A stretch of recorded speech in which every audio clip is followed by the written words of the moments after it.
This is Center Stage, putting your firm in the spotlight by highlighting business owners and other industry experts to help take your firm to the next level.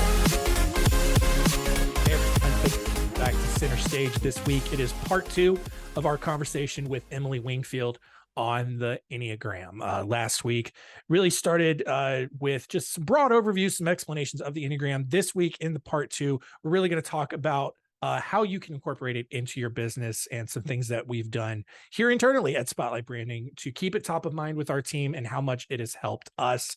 So thanks so much for checking it out. Really hope you enjoy it. And yeah, let's get into it. But you also mentioned wings, and I did want to ask you about that. What does it mean to have a wing? Yes. So your Enneagram type is based on your motivation, but your wing influences your behavior. So, but that behavior is to support your motivation. So once somebody figures out their dominant Enneagram type, the wing is just whatever number is on either side. So you could not be an 8 with a 3 wing. You're either an 8 with a 7 wing or an 8 with a 9 wing. It's whatever number is on, I mean, literally it's like a wing. It's whatever's on either side of you. And there are multiple options within the wings of, you could just be your type and that's just who you are throughout life. Or, so I'll use myself because it's easier to think of numbers. So I could just be a 9, go through my whole life really with those 9 motivations. Or I could be a 9 and kind of the first half of life develop a 1 wing, which means I am a bit more of the improver, reformer, perfectionist to support the peace that I'm looking for. And then that might be my life. Or I could go through life as a 9, the first half of life develop my 1 wing, and then maybe in the second half of life kind of develop my 8 wing. And but maybe to be more assertive to get to my peace. I just was talking to a 9 with an 8 wing, and she said, "Oh, I'll have conflict, but it's just to get back to my peace faster than having to sit in the of not having conflict." The thing about wings is people get really into them, and it's detrimental that I see people it's like they feel like they failed if they can't figure out their wing or something. I always say, if it helps you, so for instance, my friend that's a 9 with an 8 wing, it really helped her figure that out. She goes, "Oh, that's why I'm okay with conflict, because I understand that now." But if it doesn't help you, then don't spend any more time getting whipped up about it. If it helps you understand how you're wired, great. If it doesn't, don't spend any more time worrying about it. Got it. And so one thing I was curious about that you said, so are you saying that like over time, as you gain more life experience, you could essentially be an 8 with a 9 and a 1 wing at the same time? Or do you just have 1 wing at all times, potentially? Great question. No, you could have both. And it's really, so something I love to think about is everything in the Enneagram is there to help you. Now, sometimes it can feel like it's not helping you, when you're in a lot of stress and you're like, this isn't me. But sometimes it's saving you from yourself. So correct. You could be an 8 with a 9 wing and a 1 wing. And another word I like is just resource points, so that you now, honestly, it's how, as we get older, we often have more wisdom and we realize, oh, my way isn't always just the only way to do this. And so perhaps even just subconsciously, before you've actually learned the Enneagram, you've learned over time, hey, sometimes I need to be more organized and sometimes I need to be more assertive. So does that make sense? Like you could almost have been using these wings without even realizing them. Yeah. No, I completely agree. And the other side of that I've always been curious about is those people, because we used 8 was a good example to start because it's right in the middle of those triads. But then what about people who are on the edge of those triads and then they have a wing that's in another triad? So like a 1 with a 2 wing, or a 5 with a 4, or a 7 with an 8 or something like that. Does that play into it any at all? So like, for example, to kind of simplify it as much as I can here, does maybe an 8 with or let's go the other way. Does a 1 with a 2 wing have gut feelings, but still also care about how they're perceived? Or like, do you know how that might play into it? Or is that not really a factor in it? Um, so my response to that would be, I love the phrase, the Enneagram is a watercolor of who you are, not an X-ray. And here's the challenge. I mean, the Enneagram can teach you so Hmm. much. And then sometimes it's like, you know what? That one with a two wing is who they are. So does that like Yeah. you can't always put it all into a system or an explanation if that Right. makes sense. Also because we talk about like it's well, I use the example 50 Shades of Gray, not the movie or the book, but just literally there's a variety of shades of Yeah. white, shades of gray, whatever the color. So you could put four people in a row that all say that they're one with two wing, and they still are going to have different things going on, if that makes sense. Oh yeah. So I know I have not answered your question, but it's because it would you would need to work more with the person specifically to say, how are Right. you And seeing and this? yeah, and that makes sense. And I have a tendency to get super deep into the weeds on stuff like this, and to where it doesn't even matter. But to that point, like, yeah, like it's clear that like this just goes so deep, and it's not designed to, like you said, to be some sort of authority figure that puts you in this box. It's just designed to help you understand yourself and your tendencies, and how, to kind of put into words how you see the world and how you process things, and how you feel about things. Yes. And a huge thing I'm a proponent of within the Enneagram is it is all for increased compassion. And so if anyone has used it as a weapon or as a, oh, you're such a two or whatever, that is wrong. That it is supposed, so the tagline for my business is learning the Enneagram will increase your compassion, decrease your frustration, and improve your relationships. And if it's not doing that, then somebody's Yeah. giving you the bad version of it or something, because it's really supposed to help increase your compassion both for yourself and for others, to say, oh, that's just either how I see the world, that's how my personality's been doing this, but I'm not stuck there. That's the other big part of it. Yeah, no, I completely agree. And so I've mentioned it a couple of times already. I want to get to it now.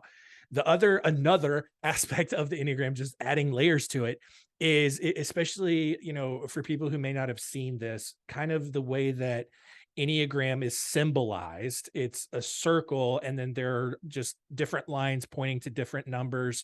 For each number, a line goes to two other numbers, and that signifies the growth or the stress. So what does that mean? Like, if you're in a period of growth, does that mean, maybe you take a test one year, you have a ton of growth? Does that mean if you take it again, you suddenly change to a different number? Or what does that mean in between those growth or stress periods? Mm-hmm. So glad you brought all of this up. So first of all, when people say, I've taken the test 5 times and I got 5 different numbers, like, just stop taking the test. Meaning, everybody wants to have a test. I get it. It is just a Yeah. human desire of, I want metrics to tell me what I am. Ironically, you are your own self, and Yeah. it's your work to look inward and try to notice this. So the test is a great starting point of, yeah, kind of dig into those top three results or something, but don't keep taking the test to try to see, because the test still is testing on your behavior and is not quite able to get down to the motivations. So, along those lines, when people say, but I changed types, do I change types? No, you are this one type. You might just have shown up differently, which ties into the stress security. I always struggle talking about this because there's really a basic, I call it a 101 level way to teach it. But then once you actually get into the Enneagram, it's actually not that 101 stuff, Mhm. but it's kind of hard to explain it. It's Yeah. hard to explain a 202 level at a 10. Anyways, so all Right, this right, to right. say, for in simplicity terms, we say, um, first of all, the goal is to become the healthiest version of your type. It is not to change types. People always think, well, if you say growth, that's the type I should be trying to be.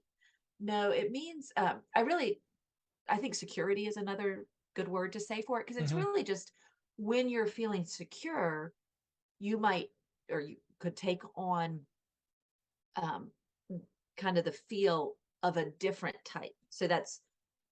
So again, I'm going to use myself as an example because Yeah, yeah, yeah. it helps to have examples. Is so as a nine, when I'm feeling secure in life of, you know, the kids are in school, the bills are paid, life is just good. Like we're just at a good Hmm. time in life. I might go more towards an Enneagram 3, which is the achiever, the motivator, that type of a thing. But then when life gets really stressful, I might move more towards a 6 and I do become more anxious and questioning. But the trick is, it's really much more like a pinball machine. Like you are the ball in a pinball machine, and you are really kind of throughout the day touching on the flavors of, so I would be touching on the flavors of 9, 9, 9, 3, 6, 9, 9, 3, 6, 9. Hmm. So you really are moving throughout where you go when Yeah, you're feeling more stressed or more secure. But it's in, again, it's that watercolor idea. It's much more of the right. blended watercolor than you're some crazy person that's bouncing all around. Yeah, one of the ways that it was kind of explained to me early on was, you're in your number, and then when you're in a period of growth, you take on a lot of the positive attributes of the growth number, and then when you're in stress, you take on some of the negative tendencies of the Hmm. other number. And is that similar to kind of what you're saying? It is similar at the 202 level, though. It's Yeah, actually, so for those that are listening on a podcast, you can't yeah. see, but I'm showing, this is a teaching tool I like, which is a paint sample of 4 different shades of blue. Um, when you are less healthy, you're that concentrated version of yourself. In fact, you really kind of look like what the words just that are used to describe for each of the Enneagram Hmm. types. And as you get healthy, you're less attached to that um, Enneagram type idea of how to make it through the world. Interesting. So I've not developed I have this teaching tool in my mind, but I haven't figured out how to develop it yet. But imagine if on either side, it's where you go when you're more stressed or more secure. It's Yeah, actually much more, the lines go out. So when you're a less healthy 9, you're kind of probably at a less healthy 6 and a less healthy 3 interesting. side to side. When Yeah. you're healthier, you're probably at a more healthy 6 and a more healthy 3. Now, again, Mm, there's a range. We like to say it's almost like you're um, on attached to a little bit of a rubber band. So within a right. day, you're kind of stretching a little bit towards healthy, a little bit towards unhealthy, depending on the situation. But you're much more in a range or in a range up here, um, and still going to those stress security numbers. Yeah, well, Does that and, make and it sense? just yeah, and I just kind of had the light bulb on it. And I don't know if this was done on purpose or if this is just completely coincidental, but that does account for how you might look at another number and kind of say like, well, I resonate with a few things in there at times, and I also resonate with some things in this other number at times, and then I'm also in this number too. So like like again, whether it was if it was purposeful or not, I don't know, but that does show the genius and how this is structured and how well it can help you understand yourself. Yes. I mean, if I really spend time thinking about it, like I almost can't stand how incredible this tool is. 'Cause I'm like, Yeah. how, like, because it, again, with the history, like it was kind of discovered, like, but this is not like something that we logically made. It truly like came about. And that's why I think it's so powerful. And honestly, I think I'll get a little woo woo here, but I think in our world, like we want facts and figures and logic, and it has to be made by a machine. And that's the beauty of the Enneagram, is letting go and being like, we don't understand all this, but it's true. Mhm. And there's just so much more to our world than Yeah. our human brains are trying to process. And ironically, the what the Enneagram constantly points to is radical acceptance of, oh Mhm. wow, this is what it is, and I can't always figure it out, maybe I don't always understand, but I'm going to be present in the here and now and trust the unfolding. That's a big part of it: acceptance, presence, trusting the unfolding. Yeah, Which, absolutely. let me And add in, yeah. all of our personalities are like, heck no, no, I need to plan. I need to, no, I'm not going to trust is the scariest thing I could possibly do, Mhm. which is why it's so uncomfortable to Yeah. grow like that. Yeah, absolutely. And so, I appreciate. I know we've gone long here, and there's still some questions I want. So this is definitely we're definitely into part two right now of this episode. A couple of other things that I wanted to ask you. Whether this is coincidental or or there's no real connection at all, but like a couple of things that I've observed in terms of how I've been studying the Enneagram, and I wanted to know if you knew of any correlation or if it was just mere coincidence. But do you see if any numbers are prone to or aligned with maybe specific mental health issues that people might have? Like for example, you've used the term anxiety with sixes before. Are sixes just prone to being diagnosed with anxiety, or is it any more the same than any other number? I for example, even I know multiple people who are fives that are also on the autism spectrum, and it just has to do with they tend to isolate, they like to you like you said, kind of hoard their information and all of that, but then that also, just clinically speaking, is just a characterism of the autism spectrum. What have you seen in your observation and in your study of it? Is there any correlation to that, or is it just kind of more coincidental? I don't know. That's the in which Yeah. it took me a long time to be brave enough to be able to say, I don't know. But I have thoughts about it. I'm just Yeah. gonna say these are not like certified thoughts. Um, at one point I remember Googling and seeing that it was, I guess, the DSM-4 at the time Hmm. and Enneagram types. And uh, yes, certain Enneagram types do sometimes seem to have certain mental disorders or Yeah. challenges. But that does not mean it's, oh, only Enneagram threes are narcissists. I mean, anyone can be a narcissist. Maybe it sometimes is coincidentally more often that. Um, but so yes, I'm not closing the door on that. I think there's a possibility of that, but I don't think Hmm. enough research has been done. Secondly, because anxiety, especially since 2020, we can all talk about anxiety. Every type can have anxiety. It's the focus of the anxiety. So the one might have anxiety around, am I good enough? I've Mm. failed. I am not enough. A two might have anxiety around relationships. How am I in my relationship? I'm so worried about it. A six might have anxiety often around the safety and security of things. So it we can all have all the things. It depends on what you focus on. And usually what you focus on is what your Enneagram type is focusing on. Got I it. will share because I'm a big Yeah. proponent of all of us sharing our own stories. I struggle with depression and anxiety, and my anxiety often comes up with, am I meeting everyone's needs to keep everybody happy? Because if I can keep everybody else happy, I can keep my peace. So I have a lot of anxiety about things, but when I dig down to it, it's I just want to get my checklist done so everybody else stays happy, so my peace is met. Yeah. No, that makes a lot of sense. And kind of on the same side of that, do you see specific Enneagram numbers being more, I guess, better fits for specific industries or job types or anything? Like, for example, eights, they are, like you mentioned the term leader. I know I've heard the word challenger a lot. Are eights more prone to just be entrepreneurs and business owners, whereas maybe like a two who's more of a helper could be more of in just another role or something? is it still kind of the same thing, kind of the same answer as the mental health stuff, or is there a different kind of pattern there?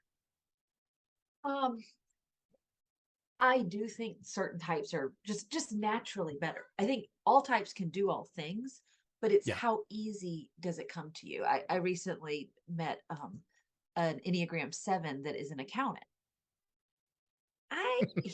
He's a good accountant. I don't think he was happiest being an accountant. He was Interesting. doing what it took to provide for the family, but to me, I think he might have been his more natural self as an entrepreneur or doing something like that. So Interesting. I do think if you're not that happy in your job, it might be worth looking into, is this Mhm. my natural skill set or am I just going against the grain? Yeah. Um, so yes, I do think certain types it just comes very yeah, it's does it come naturally to you or are you going against the grain? Yeah. Now, sometimes it's worth it to go against the grain, but I will tell you, so I'm an Enneagram 9. I have my own business and I constantly joke saying, I just wish I had a boss. I just want somebody to tell me what to do. Yeah, that's the last thing an 8 would say. But Yeah. I don't I want to be an entrepreneur because I'm so passionate about what I do, but I do not like being in charge of all of this kind of stuff. And it's very wearing on me. Whereas my husband's a 3 and my sister's a 7.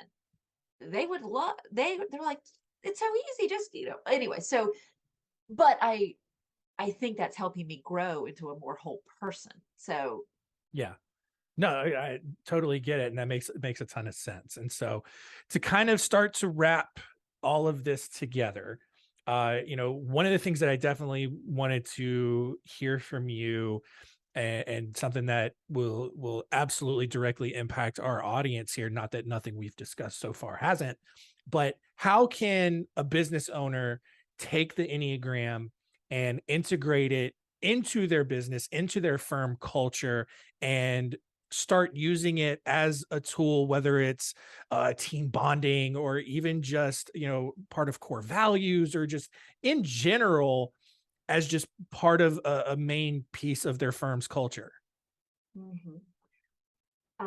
So I would say it's helpful to have somebody come in and teach it. And I say it because as you've learned, Yeah. it's a very complicated thing. And um, it's just kind of hard to teach yourself. You just it takes Mhm. a lot because it's such a big thing that even though you might only be learning, you're like, I just need a little 101 thing, but you kind of have to understand the whole picture to understand the 101 stuff. Yeah. However, it can be so powerful for businesses. And I honestly, I think especially smaller businesses, because Yeah. you have that ability to really have those conversations. You're not just a number. Um, what I've also found from teaching in businesses is that a lot of the employees will say, I felt like my boss valued me when they took the time to ask me about myself, to learn about me, to learn about how I'm wired or why I do what I do. So that's just always been an interesting takeaway for me is people really leave workshops saying, I feel like I am important to this was not just a productivity workshop. This was not just sales. This was, hey, how are you? Let me see you as a person. So I think it's very beneficial to companies and bosses because their employees feel seen and valued, which is great. Yeah. It also opens the door for conversation. You don't naturally think to say over the lunchroom, like, what are your deep motivations? You just chit chat about the weekend and about kids and dogs. But when you open the door and take the time to really ask deeper questions, some people will be skeptical, but a fair amount of people will share and be like, oh, wow, well, I've never told you this, but the way I grew up was this and this and this. And it can lead to deeper, more meaningful things. Another power of this is the employees can also bring it home. Again, it doesn't Mhm. feel like, this was just a sales training because they're trying to get more out of me. It's, Yeah. oh, wow, this actually helped my marriage. And you know what? An employee that has a happier marriage is better at work. So Yeah. it's beneficial all the way around. Um, Asking how I have some books I could reference and maybe we could put in the show notes or something. Yeah. There are some easy flip through books that have little cartoons and things that are I always whenever I'm teaching workshops, I say, I'd recommend buying these and just leaving them in the lunchroom and a break room and having people flip through them. Um, Sending out kind of questions in team meetings or emails to get to keep the conversation going.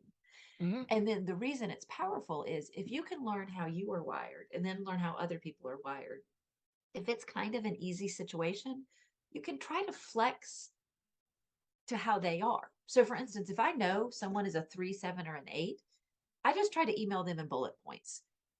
You know what? It's no harder for me to email in bullet points than, or if I'm emailing a 2, I try to have a few soft sentences of how are your grandkids doing? I hope you had a great trip to the beach. None of this is any skin off my nose. It's just Yeah. okay, that's an easier way to do it. Um, so that's another way. Did I answer? I feel like there might have been a Yeah. few more parts to that question that I didn't answer. Yeah. No, no, that's great because I think those examples are good because, I think over time, I think people would kind of inherently learn how to do that, but it's almost like doing it this way, you truly understand why you're doing it. You're not doing it because it's like, oh, I noticed uh Janet just prefers if I ask her about her kids. It's like, no, I understand now because that's how she's wired and that's what she appreciates. And so you can do it with more purpose and more intentionality there, and ultimately helps not just, that one relationship with that one person, but it helps you, kind of customize your relationships there, and you're not wasting a ton of brain power because you learn it and it just becomes a little bit more instinctual because you know this about people. And so, at least, especially for our audience who are a lot of analytically minded people and they like that sort of systemization sort of thing, that I feel like that aspect of it can really speak to them, because now you have a way almost to, like, almost hacking your way into developing stronger, better relationships with people. Yes, that is what a lot of people say is like, I finally have a handbook for how to relate to people. Yeah. There's one thought I wanted to add in is um, uh, if a boss manager, Mhm. CEO of the company wants to bring this type of thing in, the the most beneficial way it's going to actually impact is if they do the work themselves. Because Mhm. employees know if they're like, oh, you want us to figure ourselves out and to look at our shortcomings, but then you're kind of texting during the workshop and you're not really into it.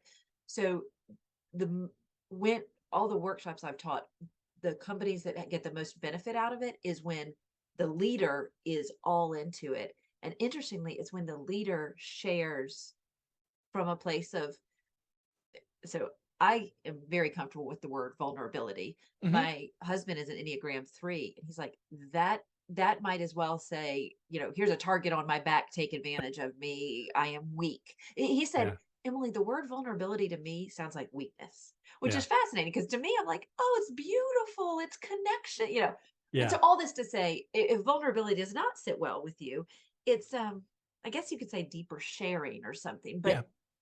it all goes back to that leadership. And if the leader is willing to deeply share, then the employees will. But otherwise, the employees are going to follow the lead. And if it's just, oh, we're taking a test, checking off a box, Yeah. it's not going to be quite as beneficial. Yeah, no, and I mean, like, one of the things that we've done here internally, we have these quarterly meetings to plan the next quarter's goals and all that. And one thing that we did at a past quarterly is everyone took about 30 minutes and they just spent some time on their own reading about their own number. And this was not the first time that we did, like, everyone had already been familiarized with Enneagram. We'd done some other stuff with it along the way, but this was kind of more of a refresh, like, look through it, read about it, and it went through all the things that we talked about, the triads, the growth, the stress. It gave even gave you 9 different levels, right? Like, your top 3 is like your healthiest, 4, 5, and 6 is where you probably Mhm. normally are, and then 7, 8, 9 was like, really stressed, really, really bad. And anyway, all of it, everyone went through it, and then we all got together and just kind of took about 5 minutes each and just shared what parts really resonated with us, what we feel really good about, some things that we're struggling with, being a little bit vulnerable, like you said. And it was just really interesting hearing, you know the eights focus on one thing, the ones focus on another thing, the sixes focus on one thing. And it was all very different, but it all helped us get a lot closer as a team because it helped us really understand what everyone was kind of going through on a regular basis. I love it. I love it. I just taught this group yesterday that was just, it was an amazing group. And um, I asked them at the beginning to share their name and two things they like about themselves or their personality. And two of the women both had said, like, one of them said, I'm bubbly and friendly. And then the other said, like, I'm outgoing and easy to get along with or something. Well, throughout the session, it got deep. It doesn't normally get this Mhm. deep, but they really shared some things and some things they've struggled with. And everyone in the room said, "Oh my gosh, you always are so bubbly. We had no idea all of this was going on for you." But they want to, this is the thing. They weren't attacked or belittled for it.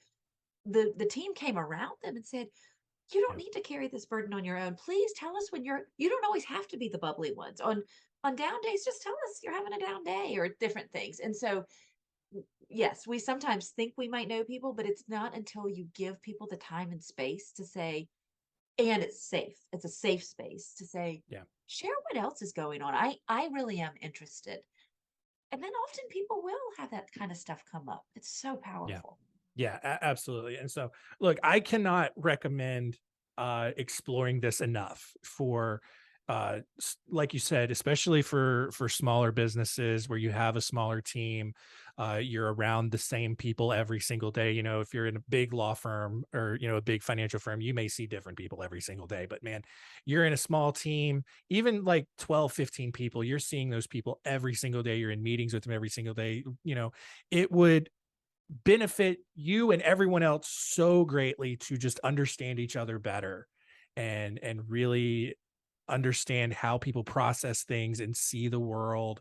And this is one of, if not the best tools out there that has ever been created to do that. And like I said before, I was super skeptical about it. Like I can't deny it anymore. Like, like even the skeptical part of my brain still wants to be like, yeah, but what? And then the rest is like, nah, dude, it's like you can't do it.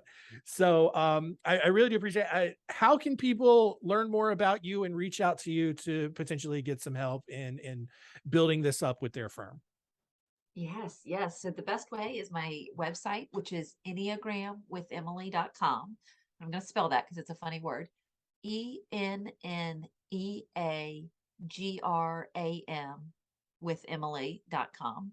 I always welcome people to book a free 30-minute discovery session. I would love to be able to talk to people. I have some flyers up on the website, but I would much rather talk to somebody over Zoom or a phone call, understand your team, understand what you're looking for. And I'm always very honest of, oh, this sounds like a great fit, or maybe, different. I have two different workshops I do. I do a 2 hour one and a 4 hour one. I can do them over Zoom or in person.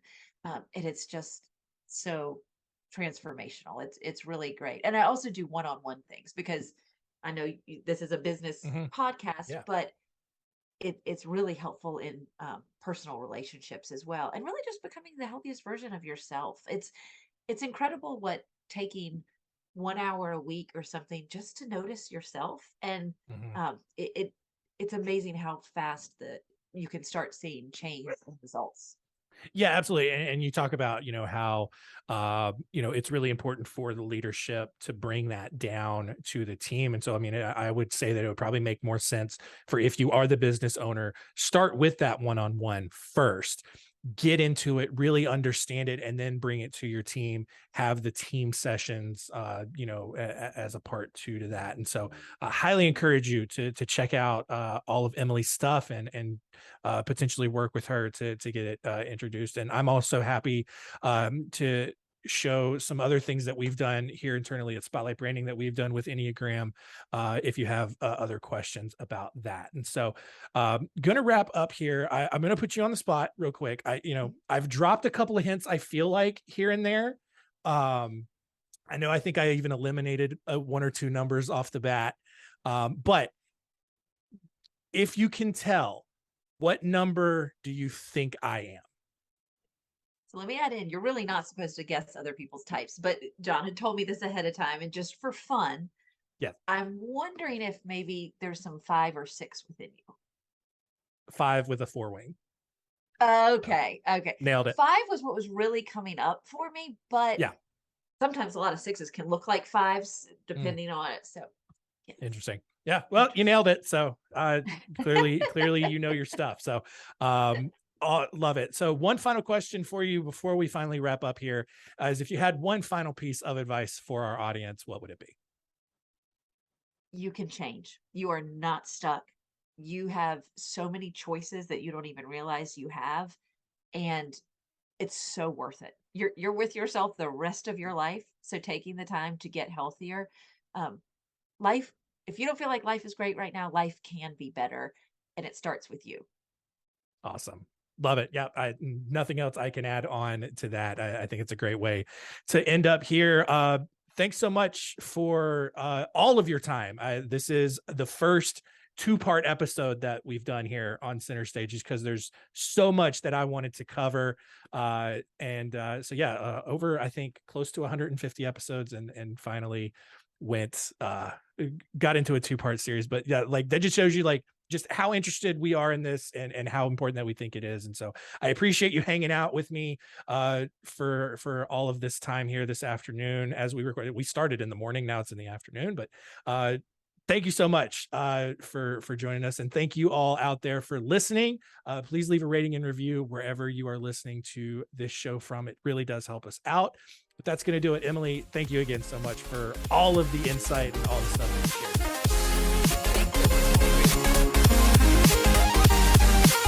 Thanks for listening. To learn more, go to spotlightbranding.com/center stage.